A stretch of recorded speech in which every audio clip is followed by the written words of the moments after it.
박영수 특검에게 제기된 혐의가 이제 50억 클럽인데 이게 근데 이제 검찰에서 지금 200억 얘기가 나와요. 네. 갑자기.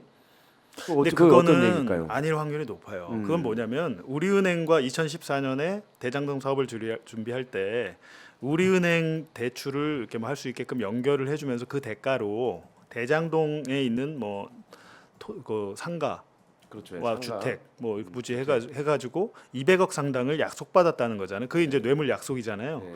근데 문제는 우리은행에서 대출을 한 게 없습니다. 그 범죄가 실행이 되고 그게 뇌물의 약속이 있어야 되는데 그렇잖아요. 근데 그게 중간에 우리은행은 빠져요.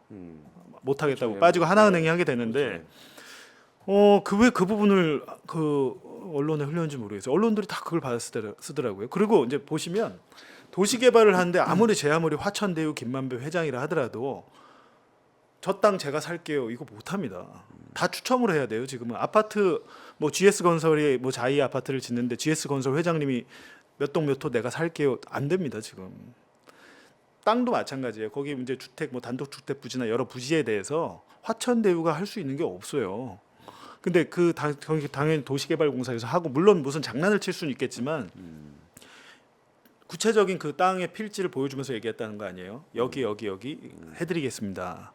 근데 그때 당시 그 구획계가 정확히 나오지도 않았는데 그게 어떻게 말이 됩니까? 아마 대장동 업자들이 얘기한 거는 그 이미 그 전에 저축은행 자금으로 자기들이 그 매입한 빌라들이 있었고 그 계약한 땅들이 있었어요. 자기들이 이제 그 시행사가 보유한 토지나 이런 것들을 지적도나 어떤 필지를 등기를 보여주면서 요거를 해드리겠습니다라고 일종의 그냥 확정되지 않은 약속이에요. 그러니까 뇌물의 약속이란 거는 428억 원 천화동인 1호도 마찬가지입니다. 뇌물의 약속이 그 대법원 판례에 보면 확실하게 유죄가 되려고 하면 확실하게 돼야 돼요.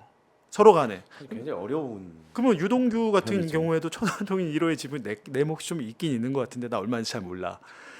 2020년 10월 30일 노래방 녹취록을 보면 노래방에서 만배영은 700억이라고 그랬는데 갑자기 3달 뒤에 4달 뒤에 야 428억이야 이렇게 된 거예요. 그럼 700에서 428억으로 한 260억이 없어졌는데 280억이 없어졌는데 유동규는 아무런 이의 제기를 안 한 것 같아요. 내가 사실상 내 거잖아요. 그러면 700억에서 한 280억 덜 받으라고 하는데 그럼 이유라도 물어봐야 되는데 그게 없습니다. 그러니까 그런 것들이 유동규조차도 사실은 유동규가 받기로 했다고 하더라도 뇌물의 약속이 안 될 확률이 크죠. 그거는.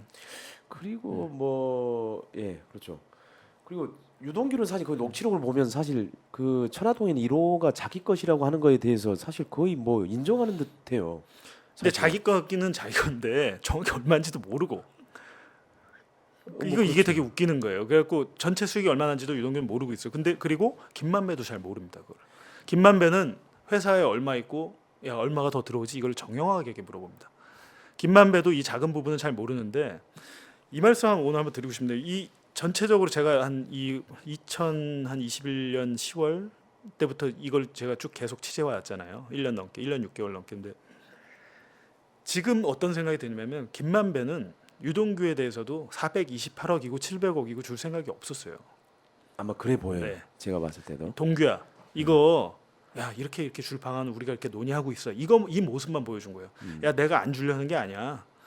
야 그리고 동규야 너 니네 회사에 투자해 달라고? 그래 알았어. 야 근데 알아보니까 그거 위험하대. 안 된대. 네. 그러니까 형이 수표를 뽑아 줄 테니까 너 가져가 그러면. 뭐 세금을 많이 내야 된다고? 그래 그럼 그것도 안 돼. 그러면서 유일하게 한 게 5억 준 거예요. 5억 먹고 그러니까 2021년 1월 31일에 수표 4억 그 현금 1억을 5억을 줬는데 먹고 떨어지라고 한 거죠. 그리고 나서 돈을 안 준 거죠. 돈을 얘는 계속 달라고. 김만배는 녹취록에 보면 뭐라 그러냐면 동규가 이제 막 나간다는 거예요. 돈 달라고. 그래갖고 5억 주고 입을 씻어버린 거죠. 돈을 안 주려고. 근데 이제 거기 보면 김만배는 또 유동규한테 그렇게 얘기를 하잖아요. 그러니까는 이게 네 거라는 거는 아무도 몰라. 뭐 그런 얘기를 하잖아요. 예? 근데 이제 유동규는 약간 불안한 듯, 뭐 밖에서는 뭐 근데 내 거라는 얘기도 뭐 있는 것 같은데 어떻게 된 거야? 이미 이제 다 그때 당시는 다 알고 그게 아니라 화천대유의 평 직원들도 다 알고 있었어요. 그거를. 그 이제 검찰이 같은 날에 박영수 특검만 압수수색을 한 게 아니고 양재식 변호사 주거지하고 사무실도 했어요. 아까 양재식 변호사는 잠깐 얘기를 언급이 됐습니다만은 박영수 전 특검이 이제 그 국정농단 특검 할 때 특검 보였죠 그때? 네. 거의 2011년부터 한 몸처럼 계속 같은 법무법인에 있으면서 한 몸처럼 움직였더라고요. 그러니까 이게 참 참담하죠. 국정농단을 특검과 특검보로 그래도 나름대로 어떤 정도 좀 목적한 그 특검의 설립법에 따라서 그 목적을 이루고 한참 공소유지를 하다가 지금 뭐 여러 가지 뭐 수산업자 사건이 터지지 않나. 그리고 대장동 사건도 그렇죠. 보니까 특검과 특검보가 다 연결이 돼 있고.